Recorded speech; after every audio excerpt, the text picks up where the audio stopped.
Welcome to the Leadership Unveiled podcast series by the HR Association of India.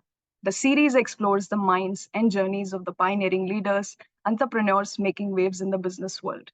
I'm your host, Neha Jagnani, and today we have a truly special guest, a trailblazing leader, a visionary in their industry, whose journey serves as both inspiration as well as illumination. Join us in welcoming Rajita Singh. Rajita is the Chief People Officer at Kyndryl India, overseeing HR operations.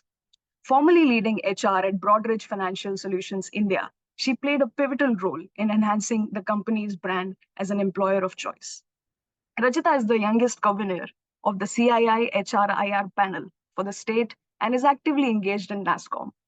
Beyond work, she enjoys car racing, Bharatnatyam dancing, counseling, meditation, doodling, and reading. Rajita, thank you so much for joining us today. How do you feel about this? Thank you, Neha, for the invite. Honestly, I'm a little nervous because this is something that's happening from a group of passionate people on HR, and what you're trying to do for the entire community and fraternity is very commendable. So I just want to ensure that whatever I say actually makes sense, and there's at least one or two takeaways for each of us who listens to it post this. So thank you. Fantastic, Rajita. So to kick things off, I would like to know your journey, particularly spans around different industries. So I want to know what initially drew you to this field and also want to understand how your background has sort of shaped your approach to HR. So, I was never meant to be in HR. I was never meant to be a management student in the first place. I was supposed to be a cardiac surgeon, or worst case scenario, a dentist. That Okay. is what my world was all around. So, essentially, did my MPBC in my 10 plus 2 as part of ISC. I wrote engineering exams. I cleared engineering. I cleared science. I got admission in both. And then finally, because of a personal situation at home, when my Dadaji was detected of cancer, my mom decided I'm not going to send my daughter anywhere. My daughter's going to stay with me. So the daughter stayed put in Hyderabad and was then thinking, what do I do? Because my life was always around science. And then came BCom vocational. So what happened? The first year, obviously, it was a switch from science to business law, economics, statistics, and things like that. So first year was more of a resentment from my side, but then as I moved on, I started having fun and getting back to where I was from an academic standpoint. And after graduating, then the next best thing or big thing was there was India's first hedge fund that came in to campus to hire. I got a job with them as well, and then there was a choice. So I come from a business background, and my father's only son. We have two daughters. Okay. I'm the older one who's been brought up like a tomboy, the way you think, and that's how car racing happened, right? That's why all the things that are non-conventional happened with me because my father was experimenting. Because he is a sportsman at heart, and he was a national hockey player as well. So coming back to this, it was either you get married or you join the business, but you're not joining the service class. This is how I was typecast. And then I said, okay, let me get extra time. I don't want to get married right now. Let me do my master's. So I did my master's for 2 years. My friends by then had already joined it. You will not believe it. I didn't even make my own resume. My friend made my resume. She sent it to the senior manager at HR at then Will Go International. And she said, come, he wants to talk to you. They've anyways interviewed you when you were at, college. So after 2 years, I went back and that's how my entire journey started. So it was HR by accident. I never ever thought that I will be in HR. And the best part is I joined and my first role was referrals. So what do you do with referrals? And at that time, AI wasn't there. There were hard copies that were submitted to you. You won't believe it. My first job, I was given a pile of couple of hundred resumes. I had to see what name is written, what date is written, and what skill set is written, and put it in an Excel file. And that was like, oh wow, this is what MBAs do, versus what you learned. But anyways, that was a very quick learning.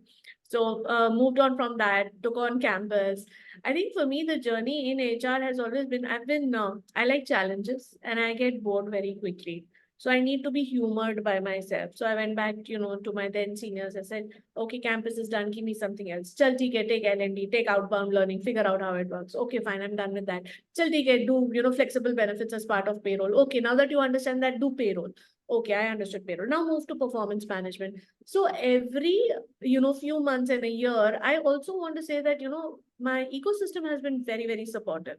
So the leaders I've worked with, like, ha, theek hai, let's try, let's try. So I essentially sat through anything and everything within HR. And I was also taught initially, because I was given those things, that we used to have physical files and you had to punch them. I was taught a technique of how to punch them in the center. Mm-hmm. Okay. That's the kind of training I was given.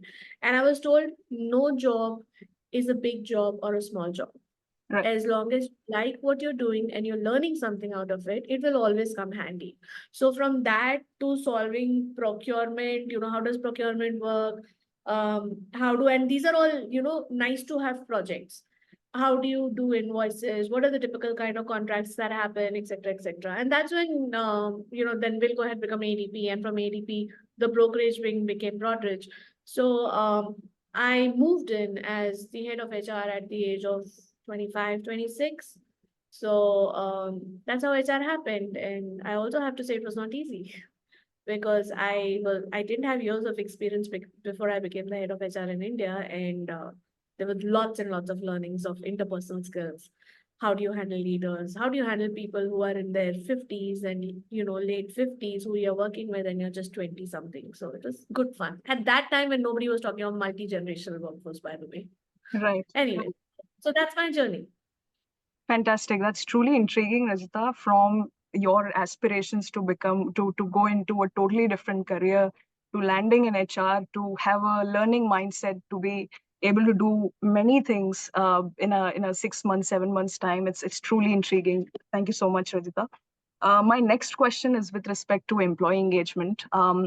We all know how crucial it is for any organization's success. So I want to know from you, according to you, what are some of the most effective strategies that you would consider that sort of help companies to foster a positive work culture and boost employee morale in general? See, I want to talk fundamentals, and for the sake of sounding old, but I still want to say that um, by nature, human beings are social beings. Okay, they like to have connections.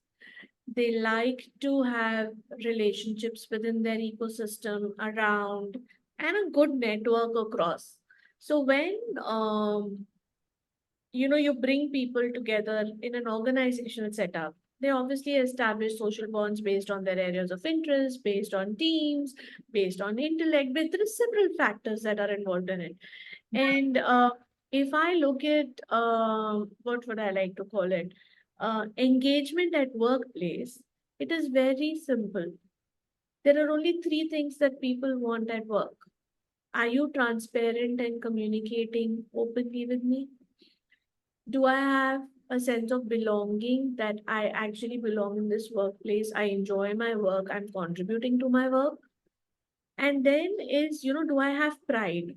People do come back to Maslow's hierarchy and they say, roti, kapda, makan, and all that stuff. But I think in today's workforce, where everything is in abundance, we've moved away from the scarcity to abundance, Right. be it information overload, be it the kind of opportunities available across countries. The world is now shrunk. No longer will you think twice, should I be going to Switzerland? Should I go to Netherlands? Oh, they have great policy. Should I be going to New Zealand, etc., etc. So the point I'm trying to make is that people are simple, we complicate things. We just need to take care of the base level things. Money automatically comes as part of the job. That is not an engagement related thing. How you make somebody feel is what will have somebody stay on with you. Create very simple things. Create groups where people could come share their passions, and these are age old practices that have worked. Or just do some ad hoc projects which are not related, which are fun related. People have lost the sense of having fun at work. Honestly, I mean, everything has become so serious, and everybody talking about, oh, the industry is going down, oh, there's going to be recession coming in. But you still need people. Industries are still going to move, right? So having that sense of what's around me in my ecosystem and what I want to do is where I think HR needs to be very pointed. It's not about cutting birthday cakes and all that. I'm not talking about that. It's a little more from a meaningful standpoint. So that's what I would say. Sure, wonderful. I think the way you explained it, about not making things too complicated, and the point that you mentioned about we have everything in abundance, yet we sort of complicate that. That's a beautiful point, Rajita. So I'll move on to the next question, which is with the rapid pace of technological advancements, how do you see HR evolving in the coming years, particularly in terms of automation and AI? I think HR will have to start thinking. HR will have to have a shift of mindset. So let me give you a very bad analogy. Okay. There was a car called a Maruti 800, which doesn't exist anymore. The engine would run at a particular RPM only. The max speed I could touch in that would be 100, without wobbling the car. Okay.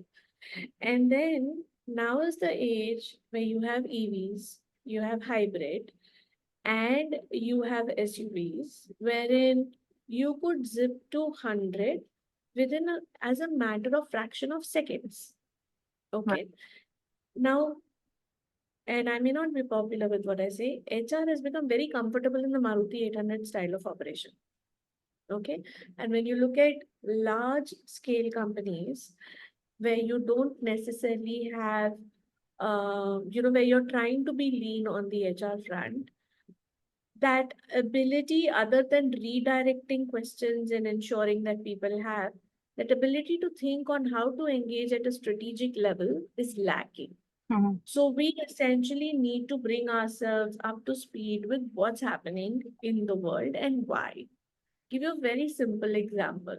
I think this week or last week, there was an article that was published wherein there's a particular company which is allowing you to come in on Mondays without ironing your clothes, Mm. right? And what does HR think about it? We have dress codes. You're in this industry, you have to be dressed up. You have to start thinking radically. Your client doesn't give you work based on how you look, gives you work based on your service, gives you work based on your content of what you're performing, and gives you work on how you establish that account, how you're managing people. Mhm. I come back to the fundamental. We are all social beings. The social bonds actually help you move forward in every sphere. Right. So while AI will come in, AI will take away all the mundane tasks which we enjoy doing. Mm. Okay. There's a lot of automation in hiring. There's a Mm. lot of automation in compensation, by the way. Mm. You don't even have to predict today. If you've already had something that you predicted last year that you gave somebody, you Mm. have a prediction and approval of merit this year, it can auto-populate and give it to you. You just have to approve it.